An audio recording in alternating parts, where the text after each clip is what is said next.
आप देख रहे हैं नेट्रिक न्यूज, साहस सच कहने का। नमस्कार, नेट्रिक न्यूज में आप सभी का स्वागत है। मैं हूं आपके साथ सपना दुबे। 2019 लोकसभा चुनाव के चलते नेताओं द्वारा विपक्ष पार्टियों को लेकर विवादित बयान देने का सिलसिला लगातार यूं ही जारी है। आए दिन नेता दूसरे नेताओं को जनता की नजरों में गिराने के लिए ऐसी टिप्पणियां कर रहे हैं जो सियासत के गलियारों में हलचल मचाने के लिए काफी होती है। नेताओं के इन विवादित बयानों के चलते राजनीति का स्तर लगातार गिरता जा रहा है। 2019 लोकसभा चुनाव में अपने बयान से एक और विवाद को जन्म दे दिया है। कांग्रेस के दिग्गज नेता और फर्रुखाबाद सीट से कांग्रेस के प्रत्याशी सलमान खुर्शीद ने, जिन्होंने यूपी के मुख्यमंत्री योगी आदित्यनाथ को लेकर कुछ ऐसा बोल दिया जिसे सुनकर सियासी माहौल गर्मा सकता है।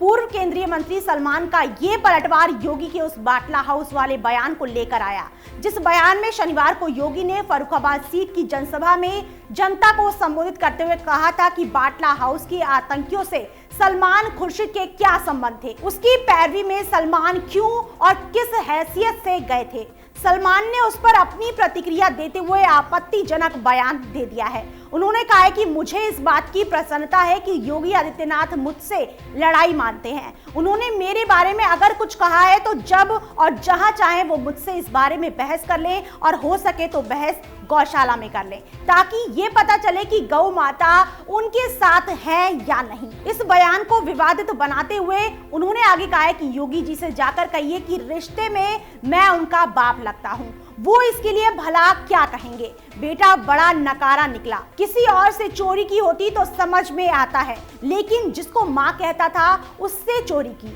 चोरी तो कृष्ण गोपाल जी भी माखन की करते थे, लेकिन ये चारे की चोरी करके जनता को लूटते हैं। गौरतलब है कि इस पूरे मामले की शुरुआत तब हुई जब शनिवार को योगी आदित्यनाथ की मोहम्मदाबाद के गांव तकीपुर में सभा के दौरान सलमान खुर्शीद पर यूं अचानक हमला बोल दिया था और आतंकवाद जैसे मुद्दों को अपनी ढाल बनाते हुए सलमान पर निशाना साधते हुए बाटला हाउस कांड के आरोपियों की पैरवी करने का आरोप उन पर लगा दिया था।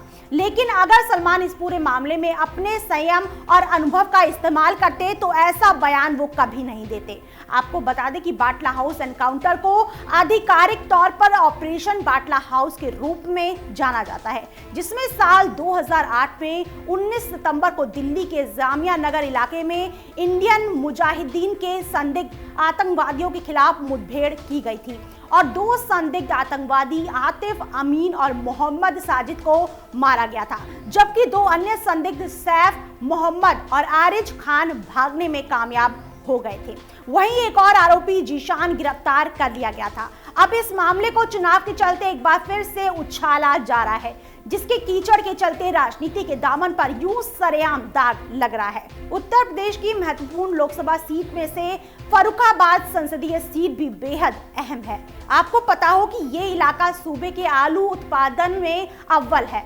फर्रुखाबाद सूबे के कानपुर मंडल का वो हिस्सा है जहां की संसदीय सीट पर मौजूदा समय में बीजेपी ने कब्जा जमाया हुआ है, जबकि इससे पहले कांग्रेस की मनमोहन सरकार में विदेश मंत्री सलमान खुर्शीद ही इस सीट से चुनकर संसद पहुंचे थे। इस बार यहां मुकाबला त्रिकोणीय है, जहां सपा बसपा गठबंधन से इस सीट पर बसपा प्रमुख ने पूर्व एमएलसी मनोज अग्रवाल को चुनावी मैदान में उतारा है। वहीं कांग्रेस के सलमान खुर्शीद मौजूदा सांसद और भारतीय जनता पार्टी के प्रत्याशी मुकेश राजपूत भी अपनी अपनी दावेदारी पेश करेंगे।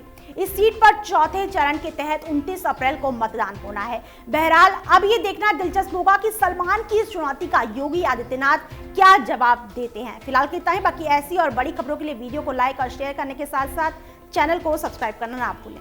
हमारे साथ जुड़े रहने के लिए हमारे YouTube चैनल को सब्सक्राइब करें, साथ ही बेल आइकन को दबाएं। नेट्रिक न्यूज की खबरें सबसे पहले देखने के लिए।